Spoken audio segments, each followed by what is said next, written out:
നിങ്ങൾ കുക്കി പൈ കഴിച്ചിട്ടുണ്ടോ? എന്നാൽ കുക്കി പൈ കഴിച്ചിട്ടില്ലാത്തവർ ഈ ഒരു റെസിപ്പി ട്രൈ ചെയ്ത് നോക്ക് കേട്ടോ.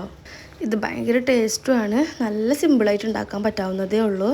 അപ്പോൾ നമുക്ക് പറഞ്ഞ് താമസിപ്പിക്കാണ്ട് ഇതെങ്ങനെ ഉണ്ടാക്കാന്നുള്ളത് കണ്ടുനോക്കാം. ഇവിടെ ഇപ്പോൾ ഞാൻ 2 കപ്പ് മൈദയും 1/2 ടീസ്പൂണോളം ബേക്കിംഗ് പൗഡറും ഞാൻ ഇതൊന്ന് മിക്സ് ചെയ്ത് വെച്ചിട്ടുണ്ട്.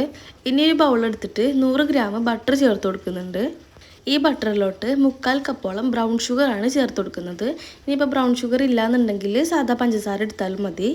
ഇതിലേക്ക് ഇനി ഒരു 1/4 കപ്പോളം സാധാ പഞ്ചസാര കൂടെ ചേർത്ത് കൊടുക്കുന്നുണ്ട്. ഇനി ഇതൊരു സ്പൂൺ വെച്ചോ അല്ലെങ്കിൽ ഒരു വിസ്ക് വെച്ചോ നന്നായിട്ടൊന്ന് മിക്സ് ചെയ്ത് കൊടുക്കണം. ഇതിലേക്ക് ഇനി 1 ടീസ്പൂണോളം വാനില എസൻസ് കൂടെ ചേർത്ത് കൊടുക്കാം. ഒരു നുള്ള് ഉപ്പ് കൂടെ ചേർത്ത ശേഷം ഒന്നും കൂടെ ഇത് നന്നായിട്ടൊന്ന് മിക്സ് ചെയ്തെടുക്കണം. ഇതിപ്പോൾ ഇവിടെ ഞാൻ മിക്സാക്കി എടുത്തിട്ടുണ്ട്. ഇതിൽ ചേർത്ത പഞ്ചസാര ഒക്കെ ഒന്ന് ബട്ടറിൽ മെൽറ്റായി കിട്ടണം. അതുവരെ നമ്മൾ ഒന്നില്ലെങ്കിൽ ബീറ്റർ വെച്ചിട്ടോ അല്ലെങ്കിൽ സ്പൂൺ വെച്ചിട്ടോ തന്നെ മിക്സ് ചെയ്തെടുക്കണം. ഞാനിപ്പോൾ ഇതൊന്ന് ബീറ്റ് ചെയ്തിട്ട് എടുത്തിട്ടുണ്ട്. ഇതിലേക്ക് ഇനി ഒരു കോഴിമുട്ട പൊട്ടിച്ച് ഒഴിച്ചു കൊടുക്കാം. ഒന്നുകൂടെ ഇതൊന്ന് സ്പൂൺ വെച്ച് മിക്സ് ചെയ്ത ശേഷം ഒന്നുകൂടെ നമുക്കൊന്ന് ബീറ്റ് ചെയ്തെടുത്തിട്ട് വരാം. ഇപ്പോൾ ഇതിലെ പഞ്ചസാര ഒക്കെ ഒന്ന് നന്നായിട്ട് മെൽറ്റായി കിട്ടിയിട്ടുണ്ട്. ഈ ഒരു സ്റ്റേജ് വരെ നമ്മൾ ബീറ്റ് ചെയ്യണം കേട്ടോ. ഇനി നേരത്തെ മാറ്റി വെച്ചിട്ടുള്ള മൈദയുടെ മിക്സ് ഇതിലേക്ക് ചേർത്ത് കൊടുക്കാം. എന്നിട്ട് ഇതുപോലെ പതുക്കെ ഒന്ന് ഫോൾഡ് ചെയ്തെടുക്കാം കേട്ടോ. ഇതിപ്പോൾ ഒരു ഡോ കൺസിസ്റ്റൻസിയിലാണ് കിട്ടേണ്ടത്. ഇത് ഒന്ന് ലൂസായി തോന്നുകയാണെങ്കിൽ നമുക്ക് കുറച്ചുകൂടെ മൈദ ചേർത്ത് കൊടുക്കാം കേട്ടോ. ഞാനിപ്പോൾ ഇവിടെ ഒരു 1/4 കപ്പോളം കൂടെ ചേർത്ത് കൊടുത്തിട്ടുണ്ട്. അപ്പോൾ ടോട്ടലി 2.25 കപ്പാണ് എടുത്തിട്ടുള്ളത്.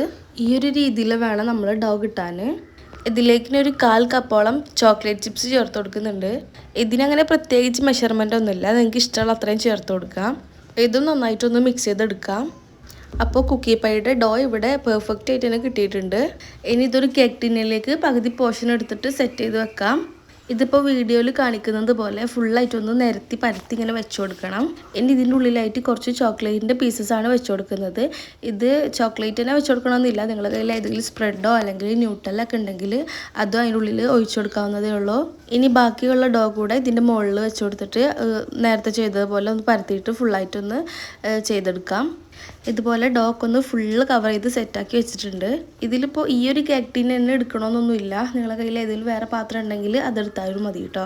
ഇതിൻ്റെ മുകളിലായിട്ട് നമുക്ക് കുറച്ച് ചോക്ലേറ്റിൻ്റെ ചിപ്സ് ഇട്ട് കൊടുക്കാം. അത് ഡെക്കറേഷനൊക്കെ നിങ്ങളെ ഇഷ്ടമുള്ള അനുസരിച്ച് ചെയ്താൽ മതി. ഇതിപ്പോൾ ഇവിടെ സെറ്റായിട്ടുണ്ട്. ഇനി നമുക്കിതൊന്ന് ബേക്ക് ചെയ്യാനായിട്ട് വെക്കാം. ഞാനിപ്പോൾ ഇങ്ങനെയാണ് ചെയ്യുന്നത്. ഇതിപ്പോൾ ഞാനൊരു 15 മിനിറ്റോളം പ്രീ ഹീറ്റ് ചെയ്യാനായിട്ട് വെച്ചിട്ടുണ്ടായിരുന്നു. ഇതിലേക്ക് നമ്മൾ കുക്കി പൈ ഇറക്കി വെച്ച് കൊടുക്കാം. ഇതിന് മൂടി വെച്ചൊരു 40 മിനിറ്റ് വരെ നമുക്കൊന്ന് ബേക്ക് ചെയ്തെടുക്കണം. ഞാനിപ്പോൾ ഇത് ബേക്ക് ചെയ്യാൻ വെച്ചിട്ട് 40 മിനിറ്റോളം ആയിട്ടുണ്ട്. ഇനി നമുക്കിതൊന്ന് തുറന്ന് നോക്കിയിട്ട് നോക്കാം. ഇതിപ്പോൾ ഇവിടെ സെറ്റായിട്ടുണ്ട് കേട്ടോ.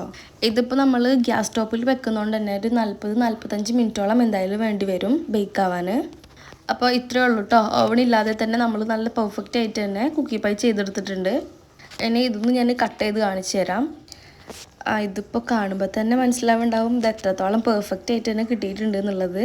നമ്മൾ ചേർത്ത് കൊടുത്ത ചോക്ലേറ്റൊക്കെ നന്നായി മെൽറ്റായി വന്നിട്ടുണ്ട്. ഇനി ഇതിന് പകരം നിങ്ങൾക്ക് ന്യൂട്ടലൊക്കെ എടുക്കുകയാണെങ്കിൽ ഇതിങ്ങനെ ഉള്ളിൽ നിന്ന് ഇങ്ങനെ പോരുന്നത് കാണാം. അപ്പോൾ ഇത്രയേ ഉള്ളൂ. നിങ്ങൾക്ക് വീഡിയോ ഇഷ്ടമാവുകയാണെങ്കിൽ ലൈക്ക് ചെയ്യാനും ഷെയർ ചെയ്യാനും സബ്സ്ക്രൈബ് ചെയ്യാനും മറക്കല്ലേ. പിന്നെ ഇത് കഴിക്കാത്തവർ എന്തായാലും ഒന്ന് ട്രൈ ചെയ്ത് നോക്കിയിട്ട് ഫീഡ്ബാക്ക് അറിയിക്കുക. Thanks for watching. See you again in another video. By.